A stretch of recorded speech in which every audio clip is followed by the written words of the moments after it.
జ్ఞాన చైతన్య ప్రసారం. నమస్కారం, మన ధర్మం కార్యక్రమానికి స్వాగతం. ఇవాళ మన ధర్మం కార్యక్రమంలో మన ధర్మ సందేహాలను నివృత్తి చేసేందుకు మనతో పాటు ఉన్నారు ప్రముఖ ఆధ్యాత్మికవేత్త పెరవలి సుధాకర శర్మ గారు. గురుగారు నమస్కారం. అమ్మా నమస్కారం అమ్మా. గురుగారు, ఇవాళ మన ధర్మం కార్యక్రమంలో మొదటగా కాశీ క్షేత్రం తోటి మొదలు పెట్టుకుందాం. కాశీ క్షేత్రంలో మరణిస్తే ముక్తి లభిస్తుంది అని అంటారు. ఒక్క కాశీ క్షేత్రానికి ఎందుకు అంత ప్రత్యేకత? కాశీ క్షేత్రంతో ఈరోజు కాశీ క్షేత్ర స్మరణతో మనం ఈరోజు కార్యక్రమాన్ని ప్రారంభం చేసుకుంటున్నాం. అసలు శాస్త్రంలో కాశ్యాంతు మరణాన్ ముక్తి అని చెప్పబడేది. మరి అంత గొప్ప వాక్యం యొక్క అర్థం ఏమిటి అంటే, ముక్తి అనేది అనితర సాధ్యమైనటువంటిది. అనేక జన్మలలో మనం చేసినటువంటి పుణ్య కర్మల యొక్క పరిపక్వమైనప్పుడు ముక్తి లభిస్తుంది. మరి అటువంటి అలభ్యమైనటువంటి చాలా దుష్కరమైనటువంటి కఠిన కఠోర పరిశ్రమలకు తపస్సుకు కానీ అందనటువంటి ఫలమైనటువంటి ముక్తి అవలీలగా మనకు కాశ్యాంతు మరణాన్ముక్తి అని చెప్పబడింది.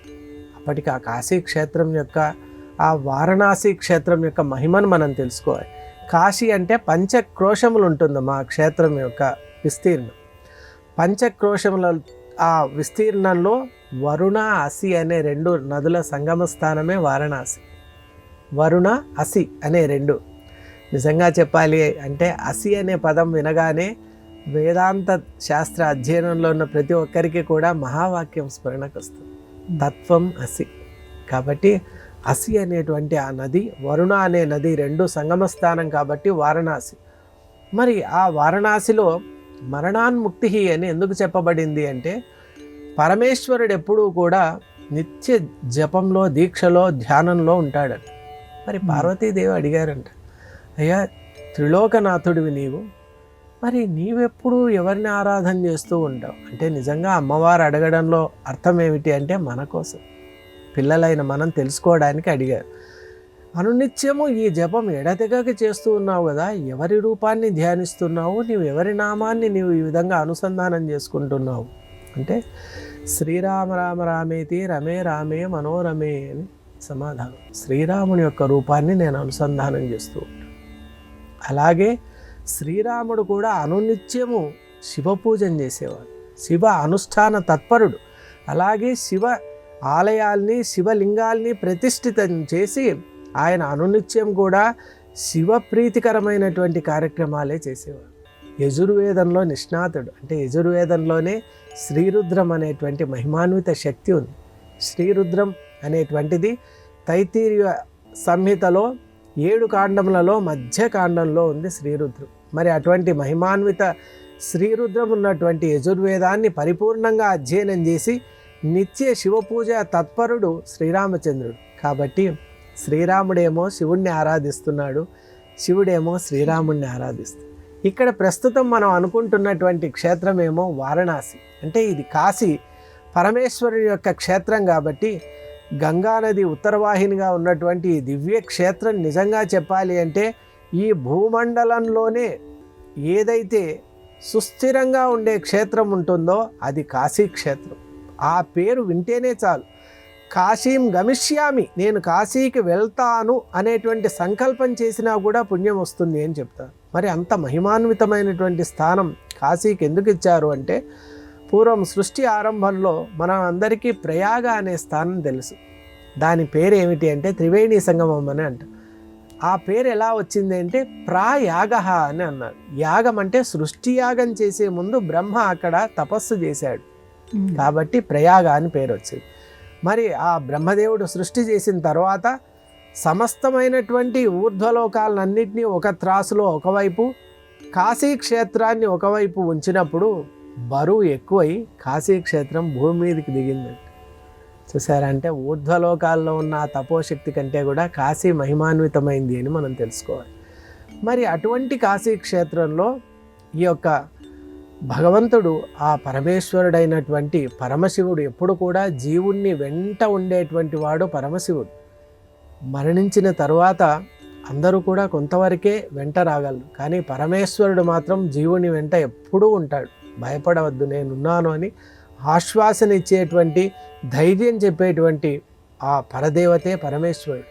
మరి ముఖ్యంగా కాశీలో ఎవరైతే గనక దేహాన్ని త్యాగం చేస్తూ ఉన్నారో వాళ్లకు గనక మనం వెళ్ళి సమీపంలో వెళ్ళి మనం చూసినట్లయితే కుడి చెవి ఎప్పుడూ ఎత్తుగా ఉంటుంది, ఎడమ చెవి కంటే కుడి చెవి ఇలా ఎత్తుగా ఉంటుంది.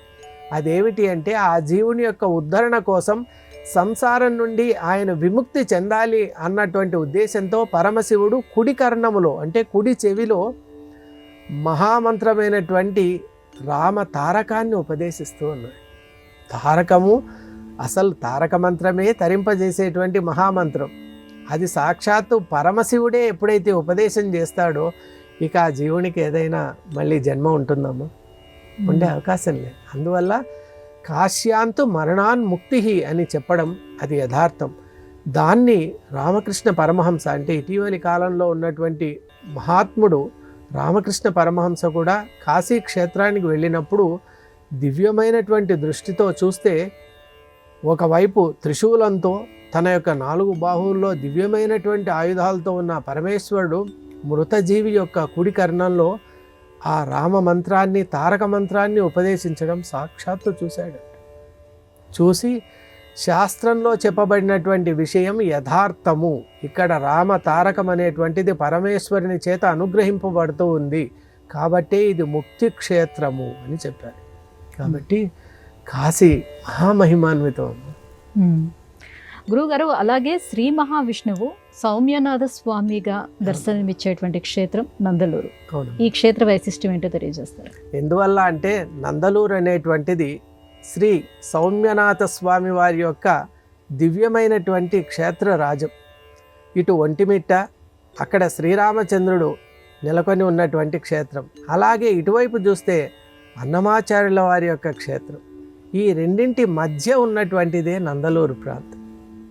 అన్నమాచార్యుల వారు వెలుగొందినటువంటి క్షేత్రానికి ఒంటిమిట్టకు మధ్య ఉన్నటువంటిదే ఈ యొక్క శ్రీక్షేత్రం నందలూరు. కాబట్టి బాహుదా నది ప్రవహించేటువంటి ఈ దివ్యమైన స్థానంలో సాక్షాత్తు నారద మహర్షి చేత ప్రతిష్ఠింపబడినటువంటి ఆ వెంకటేశ్వర స్వామి వారు వైభవం అనేటువంటిది వర్ణింపనలవి కాదు. దివ్య తేజస్సుతో మనం ఒక్కసారి దర్శనం చేసుకుంటే మళ్ళా రావాలి అనేటువంటి ఒక ఆకాంక్ష కలిగేటువంటి ఆ దివ్య మోహనమైనటువంటి ఆ స్వామివారి వదనం అలా అద్భుతంగా ఉంటుంది. మరీ ముఖ్యంగా అక్కడ స్వామివారి కైంకర్యానికి, స్వామివారి సేవలకు ఉపయోగించేటువంటి అక్కడ ఉన్నటువంటి అవన్నీ చాలా ఆ శేషుని యొక్క ఇది కానివ్వండి, అలాగే అక్కడ ఉన్నటువంటి వివిధ వాహనాలు ఏవైతే ఉంటాయో అవన్నీ కూడా చాలా అత్యద్భుతంగా ఉంటాయి.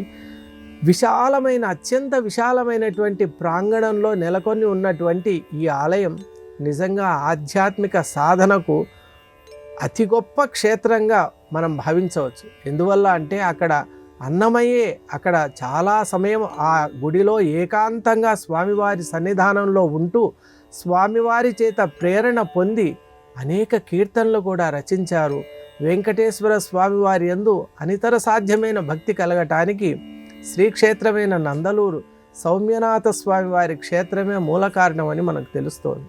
అలాగే ఈ ప్రాంతంలో ఉన్న మరొక విశేషం ఏమిటి అంటే ఆ క్షేత్రంలో మనం ఎప్పుడైతే దర్శనం చేసుకుంటామో కామ్యసిద్ధి అంటే ఎవరైతే ధార్మికమైనటువంటి ఒక కార్యక్రమాన్ని సంకల్పించుకొని ఆ స్వామివారిని సందర్శించి ఆరాధించి స్వామివారి యొక్క అనుగ్రహానికి పాత్రులు అవుతారో వారు కోరుకున్నవన్నీ కూడా తక్షణమే నెరవేరుతాయి అనేటువంటి ఒక ప్రతీతి కూడా ఉంది.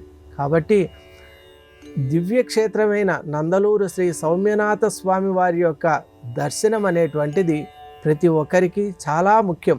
ముఖ్యంగా తిరుపతిలో మనం తిరుపతి వెళ్ళే మార్గంలోనే ఉంటుందమ్మా. దేవుని గడప కడప అని చెప్తారు.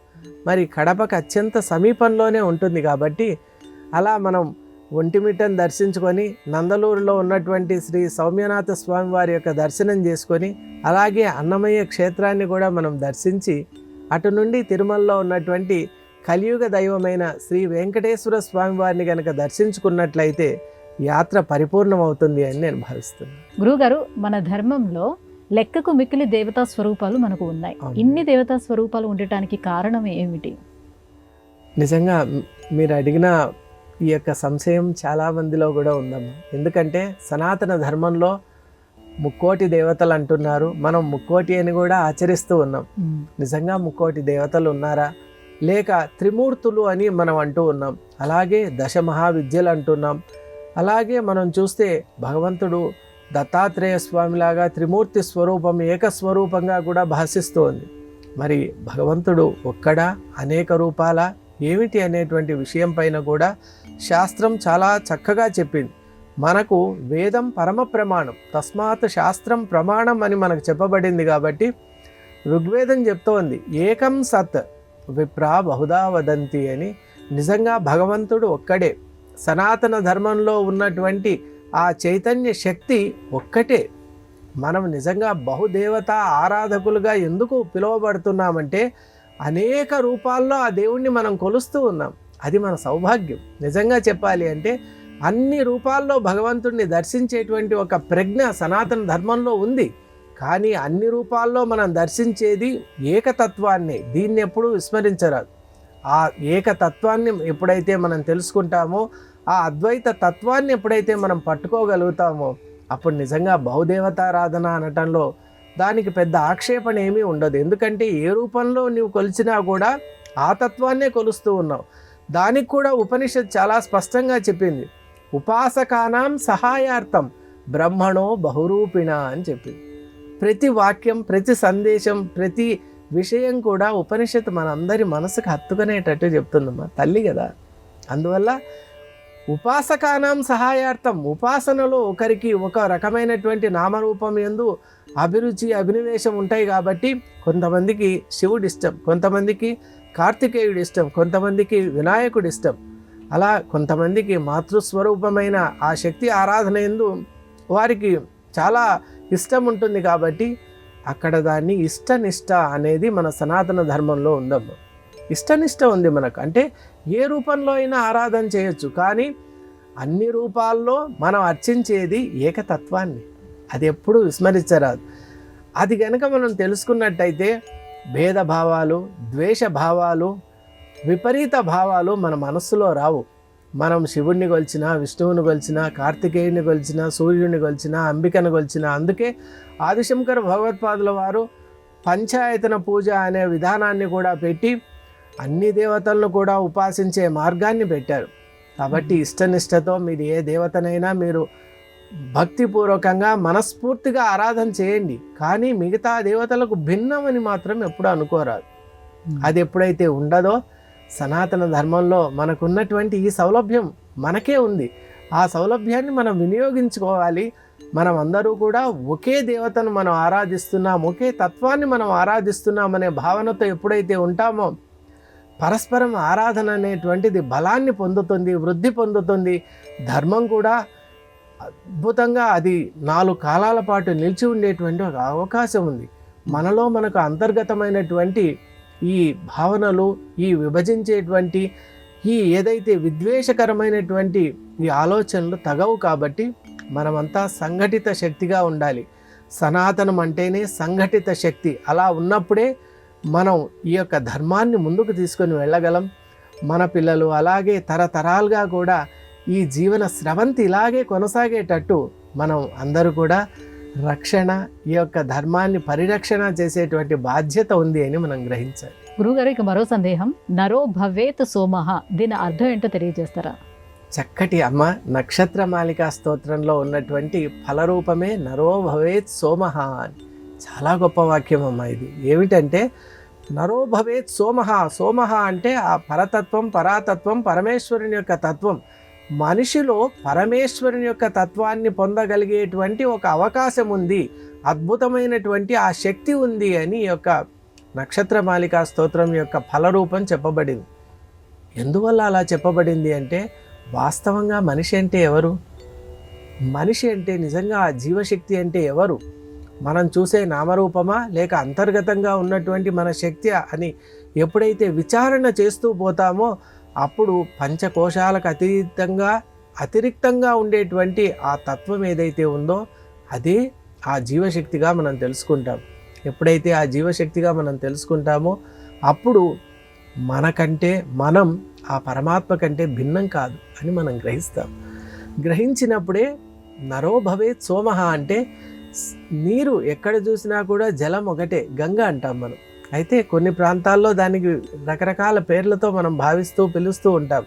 ఎక్కడ చూసినా ఏమి చూసినా కూడా గంగ గంగే కాబట్టి, జలము జలమే కాబట్టి మనం అటువంటి ఏకభావనతో ఉన్నట్లయితే నిజంగా అద్భుతమైన శక్తి వస్తుంది. మన సనాతన ధర్మం చెప్పేది కూడా ఇదేనమ్మా. గురువుగారు, శక్తి స్తోత్రాలలో లలితా సహస్రనామ స్తోత్రానికి ఉన్న ప్రాధాన్యత ఏమిటి? మనల్ని అందరినీ అనుగ్రహించే శక్తి ఎవరైనా ఉన్నారు అంటే కేవలం అమ్మవారే. అసలు అమ్మవారిని మించినటువంటి తత్వం ఈ ప్రపంచంలో లేదు. మనం ఏదైనా అమ్మవారిని ఒక్కసారి కనుక మనస్ఫూర్తిగా కొలిచామంటే తప్పక అనుగ్రహిస్తారు. అందువల్లే శ్రీమాత శ్రీమాత అనే శబ్దంతో లలితా సహస్రం ప్రారంభమవుతుంది. వశిన్యాది వాగ్దేవతల చేత ప్రకీర్తింపబడినటువంటి ఒక మహత్తరమైన తత్వమే శ్రీ లలితా సహస్రం. ఇక్కడ కూడా సహస్రం అనేటువంటి పదాన్ని శబ్దాన్ని మనం అనంతం అనేటువంటి విస్తృతమైనటువంటి రీతిలో మనం తీసుకోవాలి. ఎందువల్ల అంటే లలితామాత యొక్క స్వరూపం అనంతం కదా. మనకు యామాళాది తంత్రశాస్త్రాలు కూడా చాలా స్పష్టంగా చెప్తున్నాయి. శక్తి మూలం ఇదం జగత్ అని. మొత్తము శక్తి మూలమేమా, త్రిమూర్తులు సర్వస్వము శక్తి మూలమే. కాబట్టి అటువంటి ఆ ఆదిశక్తి పరాశక్తి దివ్యశక్తి యొక్క అనుగ్రహాన్ని పొందటానికి అత్యంత లలితమైన మార్గమే లలితా సహస్రం.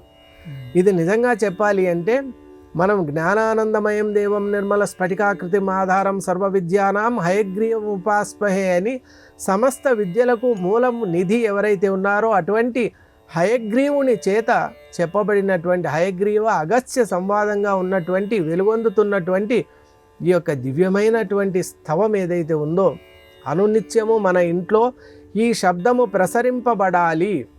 మీకు చెప్పుకునేటువంటి సౌలభ్యం కానీ అవకాశం కానీ వీలు కానీ లేనట్లయితే మీరు కేవలం శ్రవణం చేసినా విన్నా కూడా మంచిదే. నిజంగా లలితా సహస్రనామాన్ని ఎవరైతే అనునిత్యం వింటూ ఉంటారో ఆ శబ్దము మనలో ప్రవేశిస్తే చాలు, మనలో ఉన్న అరిష్టములన్నీ కూడా వెంటనే వెళ్ళిపోతాయి. లలితా సహస్రం తంత్రరూపకంగా చాలా గొప్పది. ఎంతో శ్రమతో మనం ఎంతో కఠోర దీక్షతో చేసేటువంటి సాధనల ఫలం ఏదైతే ఉందో లలితంగా సులభంగా మనకు లలితా సహస్రనామం అందిస్తోంది. అమ్మవారు అంత కఠినమైన కష్టమైన సాధనలు చేయనవసరం లేదు, కేవలం ఈ నామాల్ని జపించు, ఆ ఫలితం నీకు లభిస్తుంది అని అమ్మవారు మనకి ఇస్తున్నారమ్మా. ఎలా అయితే మనకు లెక్కలు చేసేటప్పుడు మ్యాథమెటిక్స్లో కొంతమంది బాగా ఉద్దండ పండితులు ఉంటారు కదా, చాలా పెద్ద లెక్కను సులభంగా 3 స్టెప్పుల్లో చేసి ఇలా కూడా చేయొచ్చు అని చెప్తూ ఉంటారు. అప్పుడు విద్యార్థులు కూడా ఆనందానికి గురవుతారు. అలా అమ్మవారు మనల్ని అందరినీ కూడా ఉద్దేశించి మన సౌలభ్యం కోసం దివ్య స్తవాన్ని గనక కేవలం ఒక్క నామం స్మరించండి, శ్రీమాత. అది అనడానికి ఎవరికీ కష్టం కాదు కాబట్టి శ్రీమాత శ్రీ మహారాజ్ఞి శ్రీమత్ సింహాసనేశ్వరి చిదగ్నికుండ సంభూత దేవకార్య సముద్యత అనే అమ్మవారు దేవకార్యములు అంటే ధార్మికమైన ప్రవృత్తి కలిగినటువంటి సత్యముతో కూడి ఉన్నటువంటి ఏదైతే నిత్యమైనటువంటి కార్యక్రమాల్లో ఉన్న ప్రతి ఒక్కరిని అనుగ్రహించే శక్తి తానే కదా. అసలు అంతా కూడా అమ్మవారే. మనం గనక తంత్రశాస్త్రంలో 64 తంత్ర గ్రంథాలను ఎప్పుడైతే అధ్యయనం చేస్తామో అక్కడ శక్తి వైభవం అనేది మనం తెలుసుకుంటాం. దశ మహావిద్యల రూపంలో వచ్చినటువంటి ఆ మహాశక్తి యొక్క వైభవం చూస్తే మనకు చండీ సప్తశతి కూడా ఉందమ్మా. అక్కడైతే ఎంత బాగుంటుందంటే ఏకైవాహం జగత్యేత్ర ద్వితీయాక మమాపర అని అసలు అమ్మవారు తప్ప ఈ ప్రపంచంలో ఏమీ లేదంట, అంతా అమ్మవారే. ప్రతి ఒక్కరు కూడా అమ్మవారి స్వరూపాలే. అటువంటి అద్భుతమైన అర్గళా స్తోత్రంతో కూడి ఉన్నటువంటి సప్తశతి 700 శ్లోకములు. భగవద్గీత ఎట్లయితే సప్తశతో చండీ సప్తశతి కూడా 700 శ్లోకములతోనే ఉంటుంది. అటువంటి చండీ సప్తశతిలో అమ్మవారి యొక్క వైభవం మనం చూసినట్టయితే ఆ త్రిమూర్తి స్వరూపమైన అమ్మవారి యొక్క దివ్యం పూర్వ చరిత్ర మధ్యమ చరిత్ర ఉత్తర చరిత్ర రూపంగా ఉన్నటువంటి ఆ చండీస్తవంలో అమ్మవారు మనకు అడుగడుగునా ప్రత్యక్షమవుతుంటారు. ప్రతి చోట నేనున్నానని అమ్మవారి యొక్క తహతహ మనం చూసినట్టయితే అనుగ్రహించడానికి అమ్మవారు సిద్ధంగా ఉన్నారు, అందుకోవడానికి మనం సిద్ధంగా లేము. చూసారా, మనం సిద్ధంగా ఉంటే అమ్మవారు మన వైపు వస్తున్నారు. ఈ విధంగా అనుగ్రహాన్ని పొందు, నేను అనుగ్రహాన్ని ఇస్తాను, ఈ విధంగా నీవు కటాక్షిస్తాను, బాగుపడు, ఉద్ధరణ చెందు. మానవ జీవితం చాలా ఇది దుర్లభమైంది కాబట్టి ఇటువంటి జన్మ నీకు వచ్చింది, వచ్చిన జన్మను సార్థకం చేసుకో. మళ్ళీ మళ్ళీ మానవ జన్మ రావటం అనేది చాలా కష్టసాధ్యం కాబట్టి ఇచ్చిన అవకాశాన్ని సద్వినియోగపరచుకోమని తల్లి పదే పదే మనకు చెప్తోంది. నిర్ద్వైత ద్వైత వర్జిత అని, అక్కడ ద్వైతాన్ని వర్జించి ప్రపంచ సంబంధమైన వాసనలు వర్జించి ఏకరూపమైనటువంటి అద్వైత సిద్ధిని పొందమని చెప్తోంది. అటువంటి అద్వైతాత్మకమైన అమ్మవారి యొక్క అనుగ్రహాన్ని లలితమైనటువంటి లలితా సహస్ర రూపంలో మనం అందరూ కూడా అనునిత్యము మనం పఠనం చేద్దాం, శ్రవణం చేద్దాం, తరించేటువంటి ప్రయత్నం చేద్దాం. గురువుగారు, అలాగే అష్టాదశ శక్తి పీఠాలలో శ్రీశైలం కూడా ఒకటి. అవును. శ్రీశైలంలో మనకు దర్శనమిచ్చే భ్రమరాంబికాదేవికి ఆ నామం ఎలా వచ్చింది? మనందరికీ కూడా సమీపంలో ఉన్నటువంటి దివ్యమైన జ్యోతిర్లింగముతో కూడి ఉన్నటువంటి శక్తిపీఠం మనకు భారతదేశంలో 3 స్థానాల్లో ఉంది. ఒకటి మన శ్రీశైలంలో, రెండవది ఉజ్జయినిలో, మూడవది కాశీలో. ఈ మూడిట్లో కూడా ఉజ్జయినిలో స్వామివారి ఆలయం ఇక్కడుంటే అమ్మవారి ఆలయం చాలా దూరంలో ఉంటుంది. వారణాసిలో కూడా అదే పరిస్థితిలో ఉంటుంది. కానీ ఏక ప్రాంగణంలో జ్యోతిర్లింగము అలాగే శక్తిపీఠము ఉన్నటువంటి ఏకైక స్థానం, ఈ యావత్తు బ్రహ్మాండంలో ఉన్న ఏకైక స్థానం శ్రీశైలం. అసలు శ్రీశైలం అనే పేరు మనం పెట్టుకున్నదమ్మా. ఆ క్షేత్రానికి ఉన్న అసలు పేరు శ్రీచక్రం. మనం చూస్తే నల్లమల పర్వతాలు అదంతా ఆ మధ్యలో శ్రీచక్రంలో బిందు స్థానంలో అమ్మవారు ఉంటారు. కాబట్టి శ్రీచక్ర క్షేత్రం అది. దాన్ని శ్రీశైలంగా మనం ఇప్పుడు ఆ నామం, ఇప్పుడు అందరిలో ఉన్నటువంటి నామం శ్రీశైలం అని, కానీ అసలు పేరు శ్రీచక్రం. శ్రీచక్ర క్షేత్రం అది. బిందు స్థానంలో అమ్మవారు ఉన్నారు. మరి ఆ అమ్మవారి యొక్క నామం భ్రమరాంబికాదేవి అని మనం కొలుస్తూ ఉన్నాం. మరి భ్రమరాంబిక అనే నామం ఎలా వచ్చింది అంటే కూడా దీనికి వేదాంతంలో అద్భుతమైనటువంటి వివరణ ఇచ్చారు. అదేమిటి అంటే మనిషికి 2 రకాలైన ప్రజ్ఞలు ఉంటాయి. ఒకటి భ్రమ, ప్రస్తుతం మనమంతా ఉన్న స్థితి భ్రమ. ఆ భ్రమల నుండి ఎవరైతే మనల్ని అందరినీ కూడా విముక్తుల్ని చేసి భ్రమ వైపు తీసుకొని వెళ్తారో, భ్రమ అంటే జ్ఞానం, జ్ఞానం వైపు తీసుకొని వెళ్తారో అటువంటి దివ్య శక్తే భ్రమరాంబికాదేవి. కాబట్టి భ్రమలను తొలగించి భ్రమను ప్రసాదించేటువంటి దివ్య శక్తి స్వరూపమే భ్రమరాంబికాదేవి. కాబట్టి ఆ భ్రమరాంబికాదేవి కొలువై ఉన్నటువంటి ఆ శక్తి క్షేత్రాన్ని దర్శించి మనం అందరూ కూడా తరించాలని నేను ఆశిస్తున్నాను. గురుగారు, ఇవాటి మన ధర్మం కార్యక్రమంలో మాకు వచ్చిన ఈ ధర్మ సందేహాలన్నీ కూడా నివృత్తి చేసినందుకు ధన్యవాదాలండి. నమస్కారం అమ్మా. ఇది ఇవాల్టి మన ధర్మం కార్యక్రమం. రేపటి మన ధర్మం కార్యక్రమంలో మళ్ళీ కలుసుకుందాం. నమస్కారం. ఈ కార్యక్రమాన్ని తిరిగి చూడాలనుకుంటే www.youtube.com/@ETV Life Spiritual లో చూడవచ్చు.